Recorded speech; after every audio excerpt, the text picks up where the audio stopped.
Hello, hello, fathers of daughters. This is Ephraim B. Martin, and welcome to another live stream. Hope you're doing good today, and I welcome you. All fathers are welcome from all backgrounds and from all cultures. Okay, fathers. So today's live stream is live stream number 30. What we are going to be discussing today, fathers, is actually for parents. We're going to be discussing female sexual predators. Okay. And the reason why we're going to be discussing female sexual predators today is because there's more and more women who are teachers and are being arrested for sexually assaulting little boys. I don't have any sons. I'm a girl dad. But it's just as important for parents to be aware of female sexual predators as it is male sexual predators. I'm a former state of Colorado juvenile probation officer. And at one point, when I was a probation officer, I actually had to supervise juvenile sexual offenders before our probation department, ended up assigning 2 juvenile probation officers just to have a sexual predator caseload, juvenile sexual predator caseload. So I probably supervised juvenile sexual offenders for about a year and a half as a probation officer before they created a caseload specifically for them. So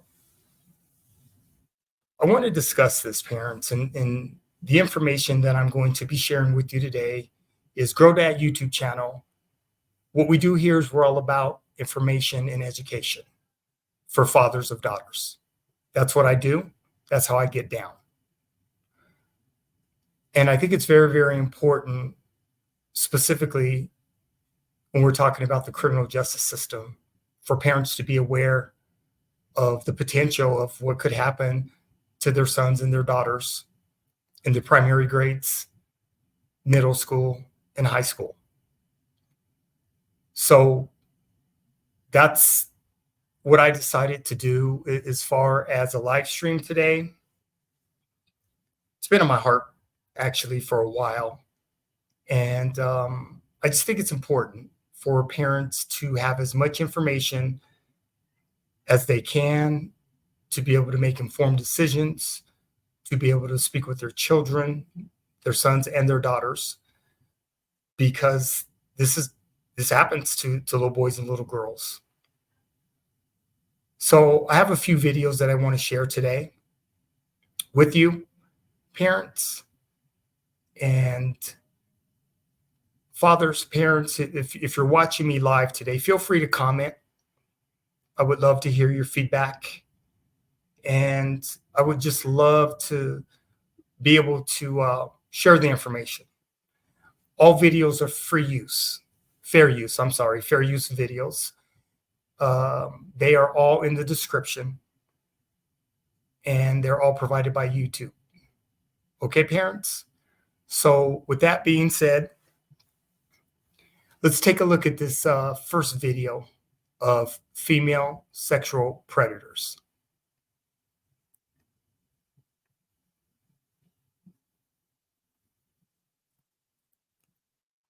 Teacher is arrested for an alleged sexual relationship with a student. It's just one of many cases we've covered in recent weeks, highlighting a disturbing pattern emerging across the nation. This time, we're headed to Charlotte, North Carolina, where 26-year-old biology teacher Gabriella Neufeld is accused of having sex with an 18-year-old student. These accusations all came to light on Wednesday. According to court docs, Neufeld engaged in intercourse or a sexual act at least 5 times since October 18th. While the interactions didn't happen at school, they allegedly happened with an 18-year-old male student. After an interview with police, Neufeld was arrested and booked into the Mecklenburg County Detention Center. She was later released on $75,000 bond. This power dynamic is one we've covered extensively at Law and Crime Network, as handfuls of similar cases have made the headlines since the start of the school year. But experts like forensic psychologist Dr. John Delatorre say this shocking pattern has existed for years. In the 90s, 80s, and 70s, early on, all of these things were happening. These things have been happening since there was a teacher and there was a student, right? So from the beginning of time, abuses like this have been occurring. But the technology wasn't there to engage in these kinds of things. And so current, like in contemporary times, having an online relationship and having an offline relationship are almost the same thing. And so you can engage in these kinds of sex acts, sexual texts, videos, images being sent to one another. He says the inappropriate relationships start normally with a student teacher dynamic. It's a gradual shift into something much darker. It is a pretty big jump, and it's a jump that actually happens over time, right? It's not one single jump. It's one little tiny little hop from one step to the next. Now, remember, some individuals actually do get sexual gratification from engaging in this behavior. So part of the thought process is also coupled with a physical gratification that the person is receiving from engaging in this behavior. It's also psychological in that they're getting attention from the victim. So there's a lot of dynamics that are at play when it comes to convincing the person that what they are doing is the right thing. They always know that it's wrong. They've always known and they always will know that the behavior is wrong. They just don't care anymore. And it's that careless nature that we've seen much of in recent months. We've covered the story of Peyton Shires, the 24-year-old social worker now accused of having sex with a boy she'd been assigned to counsel. Authorities in Ohio say Shires recorded videos of herself having sex with a boy. Investigators found that evidence on the boy's phone, and Shires admitted to the relationship while she was on the phone with his mom. At the same time, police were listening in. She's now charged with unlawful sexual contact with a minor. In the case of Ricky Lynn Laughlin, it's attempted rape that put the one-time Missouri teacher in the headlines. Investigators say she invited a 16-year-old student to have sex with her while her husband was out of the home. In Pennsylvania, school counselor Kelly Ann Shute was accused of preying on a 14-year-old boy in his bedroom after his parents left the house.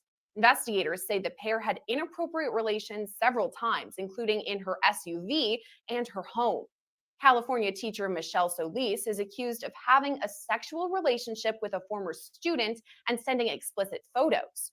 27-year-old Emily Swinkowski resigned from her teaching job in Missouri after explicit photos she took made the rounds between students. She's also accused of sexual assault, as is Cassidy Krause of Iowa, who allegedly sent explicit photos and had sexual relations with 3 boys ages 13 and 14.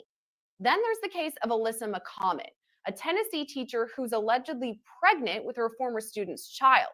Just this week, McCommon's bond was revoked following her second arrest. She faces charges of rape, coercion of a witness, aggravated stalking, and harassment. She was arrested in early September for allegedly raping a boy in her own home. She was released on bond, but arrested again when she allegedly reached out to the victim after her release, saying she was pregnant with his child. At a hearing this week, a judge ruled McCommon will remain in jail as she awaits trial. It's the disturbing nature of these cases that continues to generate interest, so we're taking a closer look now at the most recent one, Gabriella Neufeld. So to make sense of the case so far, we're joined now by law and crime legal analyst Julie Rendelman. Julie, thank you for joining us. Thank you for having me. Okay, so what struck me about this case, and is what separates it from so many of the others like it, is that the student in this one is 18 years old, so a legal adult, but Neufeld was still arrested and charged. Can you explain that? Sure. So what we've typically been seeing is where a teacher engages in some type of sexual activity with a student that's also underage. This is unique because the student is 18 years old, and so he is of age. However, the law is quite clear in North Carolina. And in this case, the crime is called sexual activity with a student. And what that says is that an individual who is a teacher who is over 4 years, who is 4 years older than their student, which in this case, the victim was 18, and the teacher was, I believe, 26 years of age. Um, the law prohibits any type of sexual activity between the two. She now faces 5 counts of felony sexual activity with a student by a teacher, that charge that you just explained. But is that different than rape? Is it less severe? It is less severe. It's still a felony. They classify it in that state as a G felony. The difference is the amount of time an individual can get if, in fact, they're found guilty. In a case such as this, the defendant is potentially looking at up to 47 months, whereas in the typical cases we would see, you would have an expectation that the potential for imprisonment is much higher. It sounds like a lot of this case is going to rely on what this 18-year-old student has to say. Would you say that he would need to testify? You would expect that he will. Now, keep in mind, there might be outcry witnesses, individuals that he told what happened. There might be witnesses. We expect that when an individual is raped, that it's done in a private location, but you never know what the evidence is going to yield. There may be, which we don't know yet, there might be texts, there might be videos, there might be emails that don't require him to necessarily testify. Keep in mind that no matter what his age is, if it's a student and it's a teacher, and there is an age difference between at least 4 years, consent is irrelevant to this charge. What happens if this 18-year-old is not cooperative and he doesn't want to testify at all? I know that you mentioned he doesn't necessarily need to, but do prosecutors need his cooperation to move forward? I think anytime you have a case, particularly where it's involving two individuals, it is important for the prosecution to have the victim on board. That doesn't always mean they're always on board. Can the prosecution go forward without that person? Well, they can certainly subpoena them to testify and require them to, or they can potentially see if there's other evidence besides what the victim would have to say that can support any type of charge against the teacher regarding what happened with this student. Now, from the prosecution over to the defense side, if we're looking at the defendant in this case, Gabriella Neufeld, what could her defense look like? How would she combat these 5 charges? So it's so early on in the stage, at least from the knowledge we have. So we don't know how strong their case is. We don't know if the victim is cooperating. We don't know if someone else came forward to say what happens, and the victim's like, I don't want to be involved. And so, from the defense perspective, of course, their best position would be if the victim does not want to cooperate. Their best position would be if there are no texts, there are no emails. And if the texts are potentially innocuous, they might argue that this was just a flirtation and this was nothing more than that and didn't rise to the level of a felony. Could it be in Neufeld's best interest to take a plea deal rather than go to trial with this case? So, Sarah, it's so early to even think about that. And again, we don't know what the defense knows. And quite frankly, the defense may not know what the prosecution knows right now. So it's so early in the arrest. It's so early in the investigation. Obviously, when someone decides if they're going to take a plea, the reason they take a plea is if they think that what's being offered is better if they were to go to trial and lose. So I think it's going to take a bit of time, and really for the defense to see how strong the evidence is, and also if there's any mitigation. Does the defendant have mental health issues? Are there anything that would somehow lessen the blow of, quite frankly, what many consider quite a horrific crime? And we're talking about how recently this investigation began. It was just this week that these allegations came to light and that Neufeld had this interview with police. So I'm wondering, as the investigation moves forward, we're not even a week out. Is it possible that investigators will go back and look at her relationship with other students and that others may come forward? Anytime you have any type of sex crime, whether it be student to teacher or any other scenario, the police are going to be looking not just at the relationship between those two, but the relationship between the teacher and any other potential students that may raise some red flags. So certainly they're going to want to do that in this case. Look, anytime a teacher has a relationship like this with the student, boundaries have clearly been crossed. And if they're willing to do it once, they potentially are willing to do it multiple times. In this case, we know that bond was set at $75,000. Do you think that that's an appropriate amount? Anytime bail or bond is set, the judge has many factors to consider, and one of them is the flight risk of the individual. And so, this is an individual who I believe was part of the community. She's presumed innocent at this stage. And so I don't think it's unusual for an individual who is a member of the community, who has ties to the community, and has no real basis or belief on the part of the judge that they're going to flee, that they're going to set an amount that would guarantee they return to court, but not require them to remain incarcerated. Julie Rendelman, thank you as always for joining us and bringing us more information about this case. Thank you for having me, Sarah. We will continue to cover Neufeld's case as it moves forward in legal proceedings, bringing you the latest updates in this and all other cases like it. Reporting for Law and Crime Network, I'm Sierra Gillespie. A disturbing test.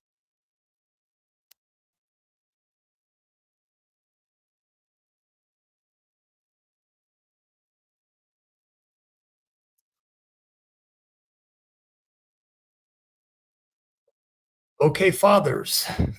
Okay, parents. What are your thoughts on that first video? I have two more that I'd like to share with you from psychologists speaking on behalf or giving their analysis of female sexual predators.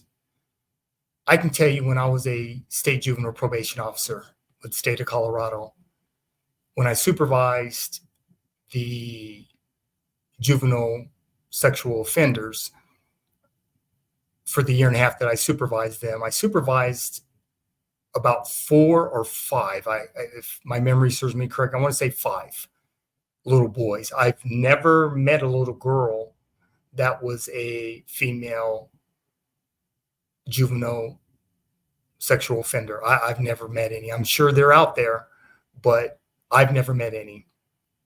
And I can tell you also, with the adult probation officers that I spoke with quite frequently, there was one in particular. He had 6 women on his caseload, and you're allowed to share information when you're a juvenile probation officer. So I always read the pre-sentence investigation reports on the female sexual offenders because I was supervising male juvenile sexual offenders, and the pre-sentence investigation reports are given by the convicted adults, female predators. And it's just real interesting when you look at their history as far as, where they come from, their educational background. The ones I remember when I read their pre-sentence investigation reports, they were very educated, bachelor's degrees and master's degrees.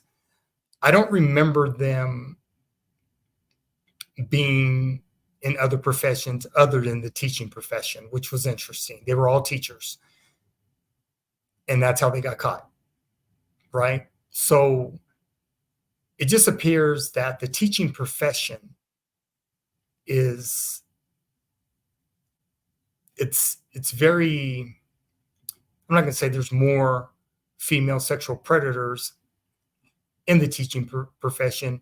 It appears that way. And I haven't looked at any studies lately as to why, but you have access to kids,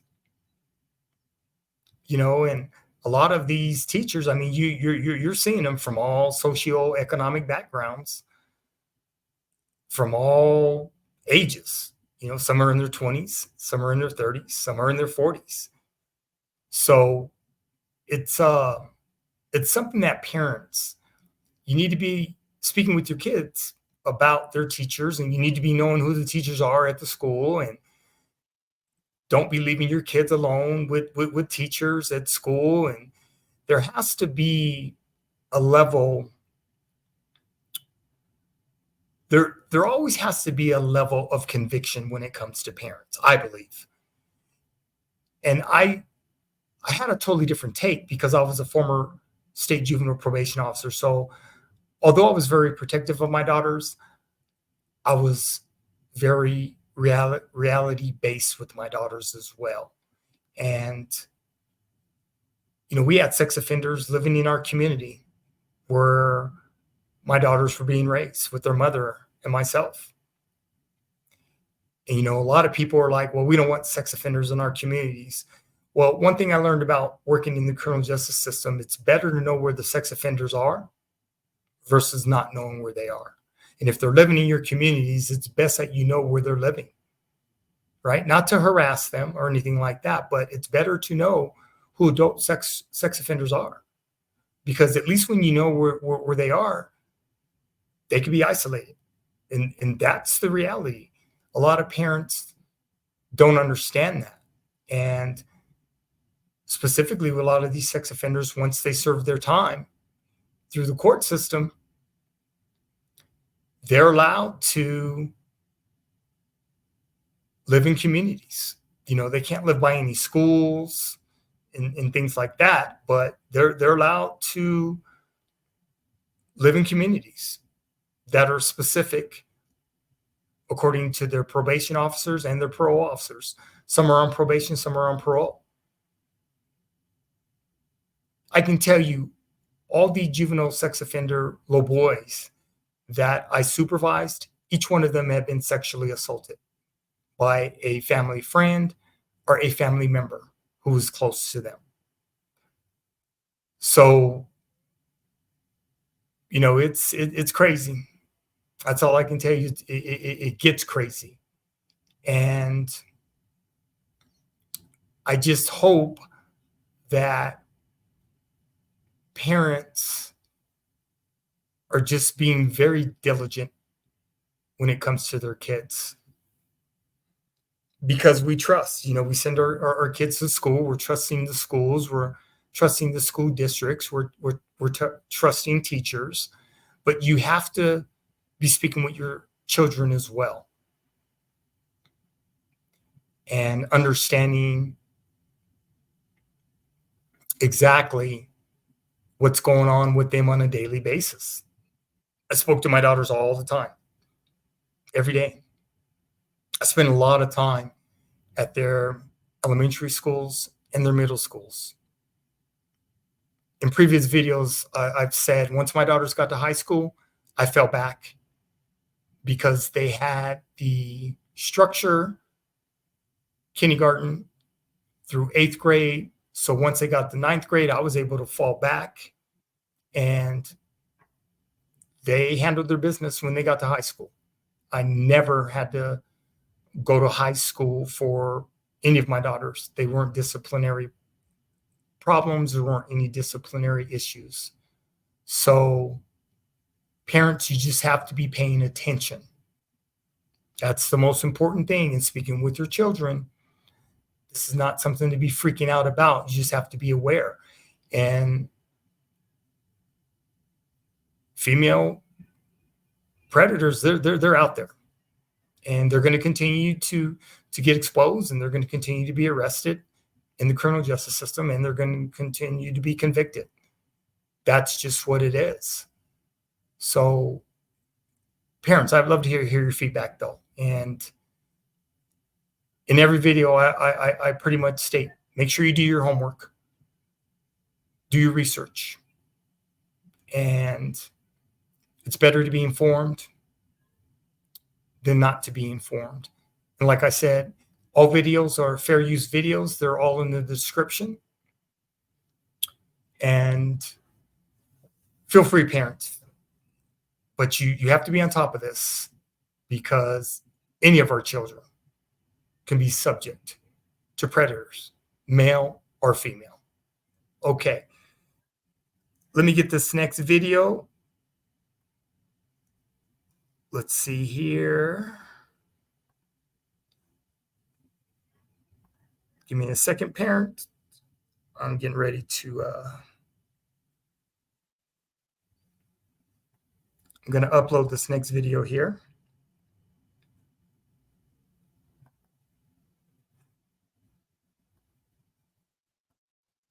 And these next two videos are coming from psychologists.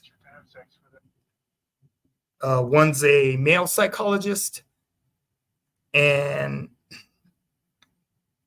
one's a female psychologist. Both have interesting takes, interesting views on female sexual predators.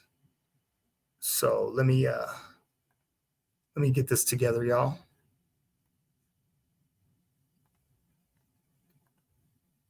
Okay.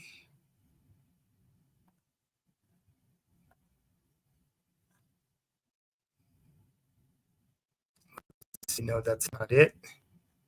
Give me a second, parents. Give me 1 second.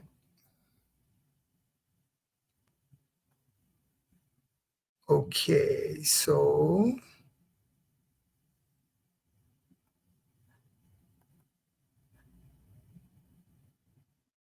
it's a crime.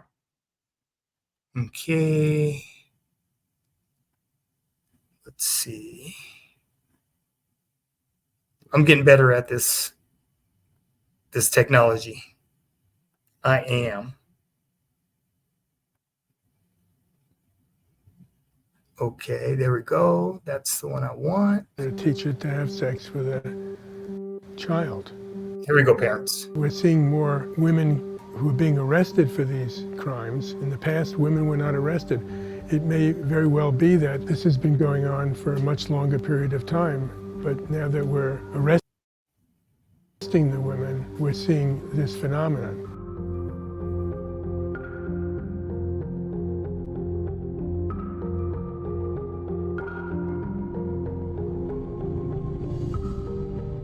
These are women who are married. These are women who are dating.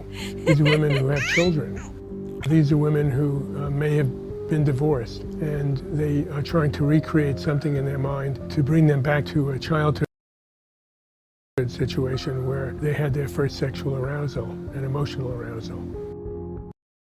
Especially younger teachers who may be just 23 and may see the high school relationships with her students as not very different from what she had when she was trying to date and find passion in relationships. And often the boundary then gets lost between the teacher and the student. But you do have the authority of the teacher over the student. It's a very powerful one. The child may look adult, they may have fully developed genitals, but they are not equipped to deal emotionally with the relationship of falling in love or falling into sex with a teacher.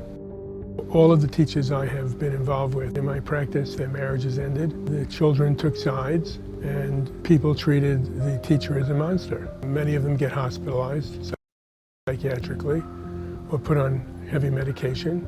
Many of these teachers are good teachers, and they're never going to practice again, and they have to give up their license to practice.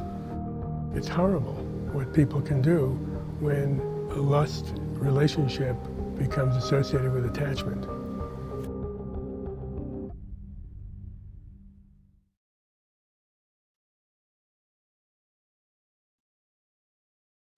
Okay, parents, that was the first video by a psychologist. What do you think about his explanation of why women become sexual predators? I've watched a lot of different videos on male sexual predators versus women sexual predators, and the takes on them are pretty contrast when it comes to male sexual predators and female sexual predators. I find it interesting how a lot of the times when we're talking about female sexual predators, mental health always comes up. And just the contrast between male and female predators is just very interesting for me, because being a part of the criminal justice system for the 20 years that I worked in it, and just seeing what I saw and what I was exposed to as a state juvenile probation officer, just a lot of times it just really numbed me, specifically what was happening to these little boys and these little girls by predators, male and female. And like I said, once I read their pre-sentence investigation reports, looked at their histories, it was crazy on why they offended. And like I said, most of the little boys I supervised, not most, all of them, they had been sexually assaulted at one point in their childhood. And these little boys, they were 12, 13, 14 years of age. I didn't have a little boy that was a sex offender over 15. So they were 12, 13, and 14 years old. And most of the little boys had perpetrated on their sisters or a female cousin. So the discussions that have to take place within families, among siblings, with overnights and things of that nature. I mean, you can't tell parents how to raise their kids. That's not my job. That's not my position. And parents are going to do what they're going to do with their children. They are. My daughters were very close with their first cousins. And we always made sure that our daughters were protected and they were safe. So, it's a slippery slope, parents. Whether it's you're leaving them with family members or not, you're taking a risk each and every time. And families don't want to talk about it. They really don't, because if this is what I've learned when I worked in the criminal justice system, most little boys,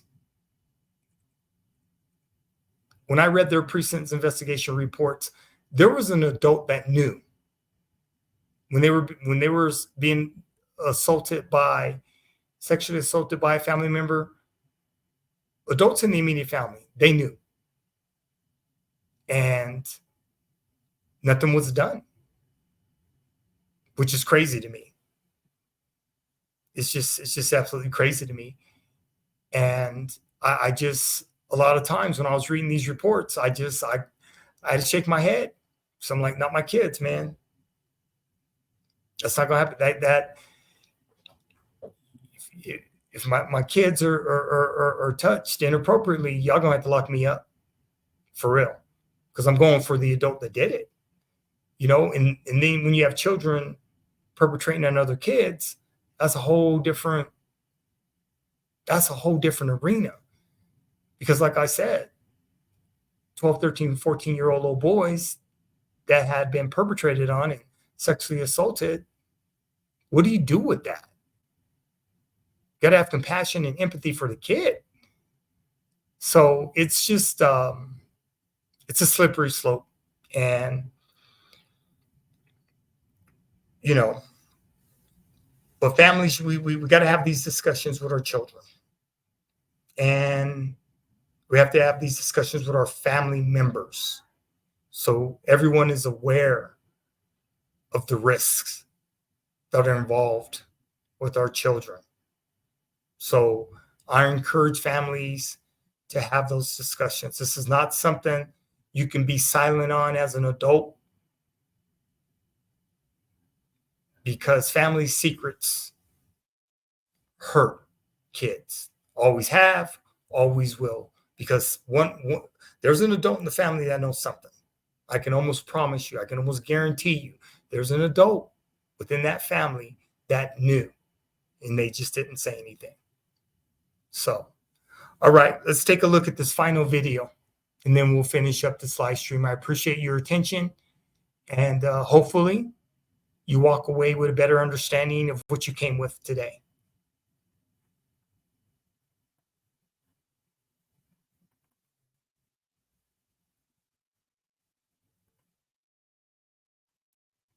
Okay, let's see what we got.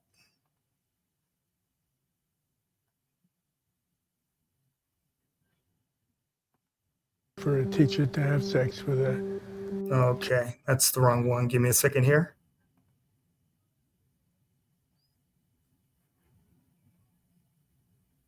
Okay, let's see.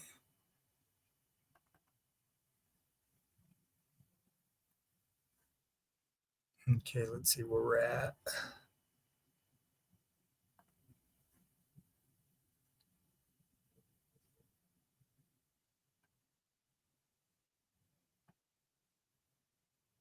Okay, let me remove that one. Okay, let me add this one.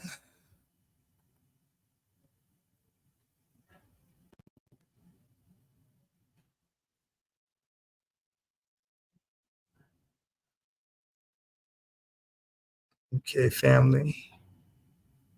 Let me see.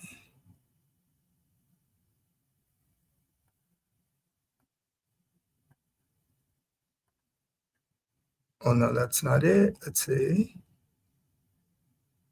There we go. Okay.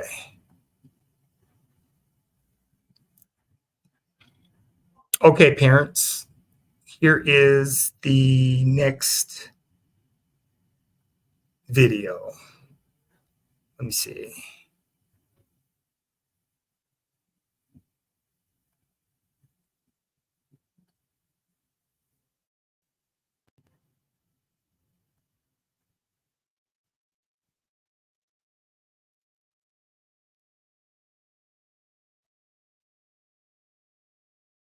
Can't make a generalization, but the issues range from a fantasy on the part of the perpetrator of being younger, of reliving, sort of their teenage life, to something, I guess I would say more sinister, which is it's the power play. Okay, I have power. let me stop this video. Let me try this again. It appears to be freezing, and I really want parents to see this video. So let me try this again, parents. Give me 1 second here. Okay. Let me try this one more time.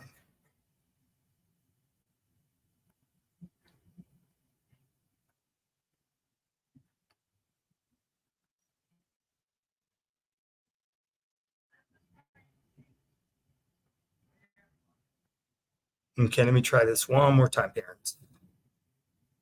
Let's see.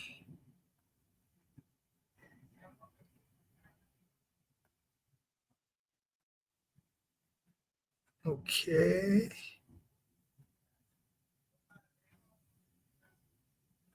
Okay, let me see. Share screen.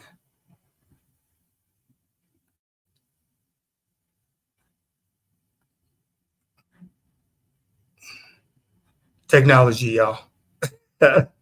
Technology is making me look bad. Okay, let me try this again. Give me 1 second, parents. I'm gonna get this figured out.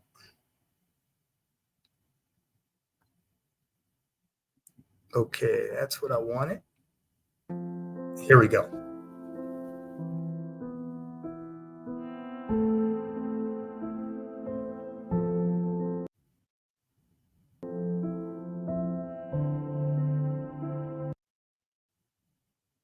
You can't make a generalization, but the issues range from a fantasy on the part of the perpetrator of being younger, of reliving, sort of their teenage life, something, I guess I would say more sinister, which is it's a power play. I have power and control over you because I am the authority figure, I am the teacher, and somebody who is perhaps insecure and will break the rules at all costs to be the powerful one, particularly if they've at times felt that they weren't, that they were even in an abused situation. Then it's a defense mechanism called identification with the aggressor. I'm going to perpetrate the abuse now.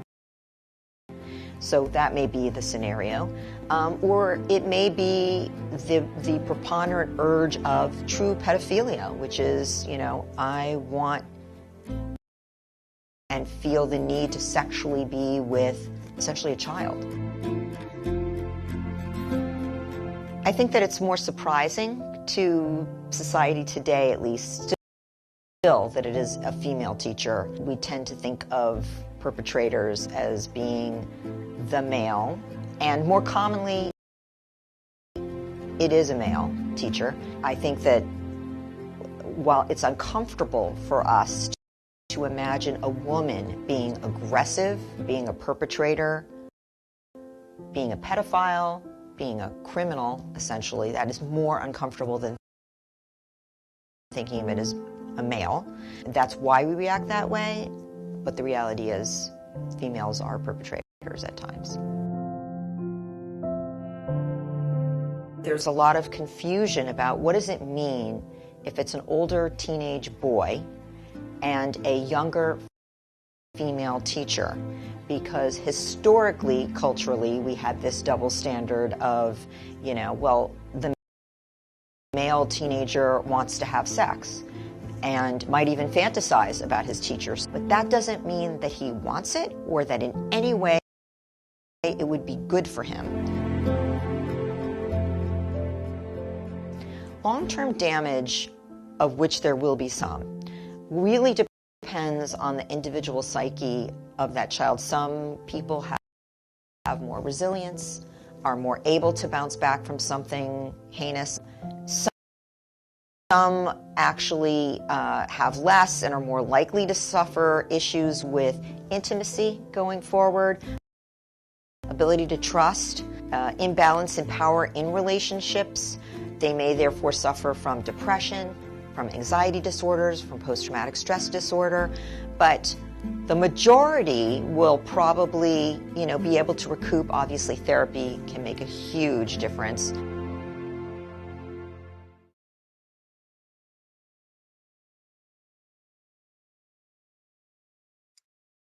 Okay, parents, there is a third video that I wanted to share with you, parents, okay?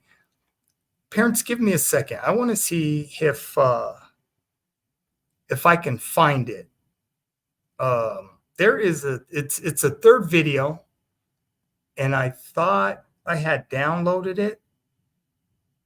Let me check and see if I have it, parents, because if I do, I would like to share this third video with you, which is a very, very good video. Let me see here. I thought I had downloaded it. Chances are I didn't, but I thought I did, and it was just two attorneys that were talking about the disparity between how men are treated and how women are treated when it comes to being a perpetrator.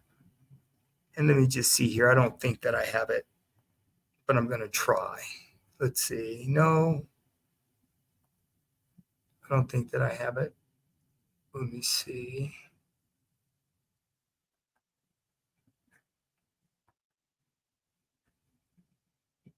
I do. Okay, parents, this is a video that I wanted to share. It's on the double standard of male versus female. And this is a good video. And what I'm going to do is, it appeared to be dragging. So what I'm going to do is I want to bring this up on regular YouTube here and stream it from YouTube instead of trying to use the video file. So just give me a second, parents.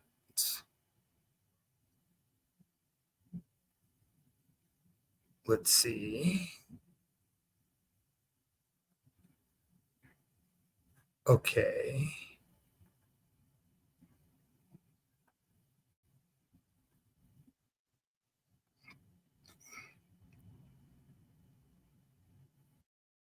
Okay, I'm gonna, let me see if I could get this streamed here for you.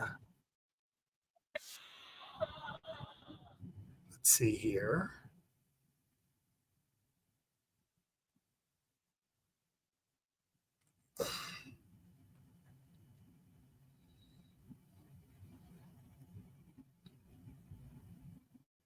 Okay, I believe, is this the one?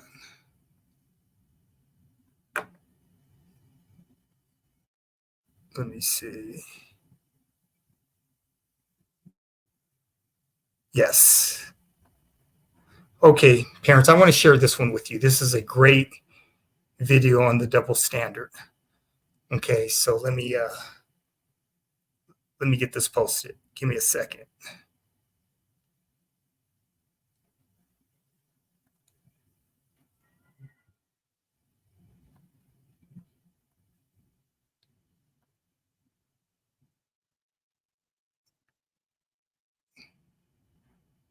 Okay, I'm almost there.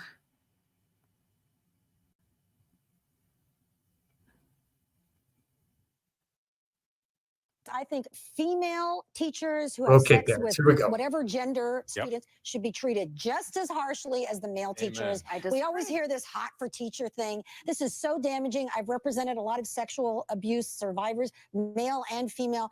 And it's frankly even more damaging for the male victims sometimes because they're very confused. Their friends are high-fiving them at the time. Later in life, they realize, you know, I didn't consent. There was this power relationship. It's terrible. Yeah, and if you look at the outcome data, you must know this, Jamie. Yeah. The outcome data on the males is terrible. They end up with criminal behavior. They end up with drug addiction. No relationships. I mean, horrible problems throughout their lives. I mean, I've talked to hundreds of them through Male Survivor, and many of them were victims of female teachers. Some of them were victims of males as well. But well, in this case, in this community, a local criminal defense attorney talks about that double standard. Let's hear what he's got to say.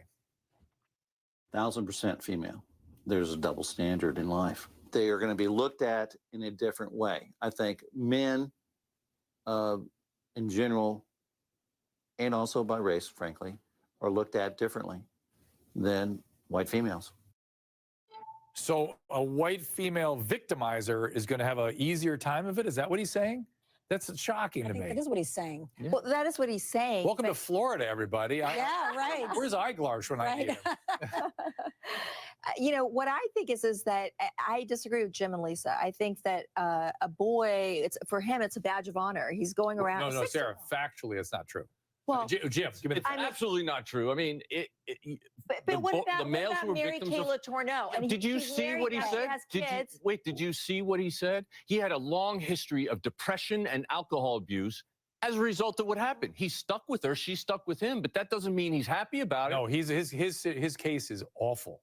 His Sarah, situation what are you is awful. saying? We should just let our teachers prey on the students as long as they're pretty white women? No. I think it's a case-by-case basis. I think that there's absolutely the fact that a 25-year-old teacher, okay, you're just calling her a teacher. She's 25. So what? She's still a teacher. She still has the same power over her students as a 50-year-old. But you've got a 16-year-old. In this case, it's a lesbian relationship. You have a 16-year-old female with a 25-year-old female teacher, and they're having a 1-year relationship. Okay, she goes Sarah, over there multiple times. Let me propose a similar power imbalance, a similar power construct to a relationship, and see how this one fits for you. 25-year-old resident and a 16-year-old high school student, a medical resident and a 16-year-old high school student. That's cool? The patient comes in, has a pelvic exam, and has sex right there in the room where the doctor's doing the exam. Is that That's cool? probably less Why? cool. Why is that? Why is that not cool? Why is that? They do it for a year. Yeah, they go out forever. He loves her. He loves her. It's a year relationship after that. Yeah.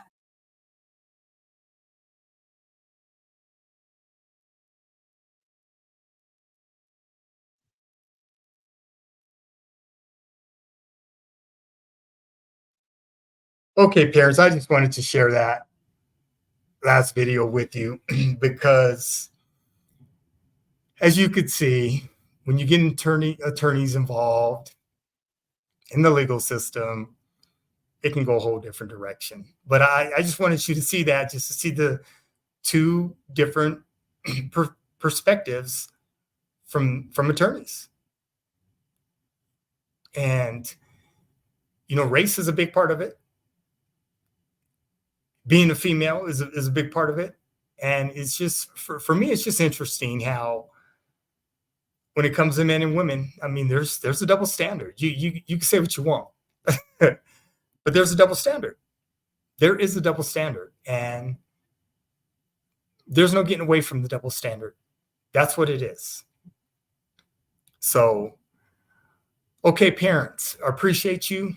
Thank you for tuning in. And any questions, any comments, any concerns, feel free to leave them for me. I will answer them all. And if you need me to get in contact with you, I'll do that, okay? Once again, this is Ephraim B. Martin. I'm 58 years of age. I am a girl dad of 4 adult daughters, 29, 35, 29, 26, and 23. Thank you for attending Girl Dad YouTube channel. All right, fathers, handle your business this week. Keep your heads up. Keep me in your daily prayers as I will do the same. And God bless you all. All right, parents, thank you. Peace.